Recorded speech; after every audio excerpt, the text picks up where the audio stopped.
दोस्तों आप सब अंतरराष्ट्रीय मोटिवेशनल स्पीकर संजय रावल ने तो ओळखता જ હશો। 5 ઓક્ટોબર 1966ના રોજ બનાસકાંઠામાં એક બ્રાહ્મણ મધ્યમ વર્ગીય પરિવારમાં તેમનો જન્મ થયો હતો। તેમના પિતાજીનું નામ સોમનાથ છે। તેઓ એક ભાડાની દુકાનમાં દરજીકામ કરતા હતા, બહાર ઓટલા પર બેસીને। તેમના સુધાબેન અને શૈલેષભાઈ નામના એક ભાઈ બહેન છે। તેઓએ જ્યારે બાળપણમાં સાયકલ લેવાની જીદ પકડી ત્યારે તેઓએ તેમના પિતાએ કહ્યું કે તું કંઈક અમીરને ત્યાં નથી જન્મ્યો। ત્યારે તેમને ખૂબ દુઃખ થયું હતું। ત્યારે તેમણે નિશ્ચય કર્યો હતો કે હું એક દિવસ અમીર બનીને બતાવીશ। તેઓએ પાલનપુરમાં સાયન્સ કોલેજમાંથી બીએસસીનો અભ્યાસ કર્યો હતો।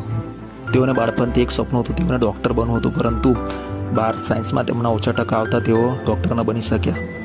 સંજય રાવલ કહે છે કે પુસ્તકો વાંચો અને કસરત કરો, તમને જરૂર સફળતા મળશે। તેઓ અત્યાર સુધીમાં 4 થી 5 હજાર પુસ્તકો વાંચી નાખ્યા છે। તેઓ કોલેજ કરતા હતા ત્યારે તેમને પોતાનો ખર્ચ કાઢવા માટે કોલેજ દરમિયાન વેઇટરની નોકરી પણ કરી હતી। તેઓને કન્સ્ટ્રક્શન અને ડાયમંડના ધંધામાં ખૂબ જ નુકસાન થયું હતું। તેઓ ખૂબ દેવામાં ફસાઈ ગયા હતા। જ્યારે લેણદારો માગવા આવતા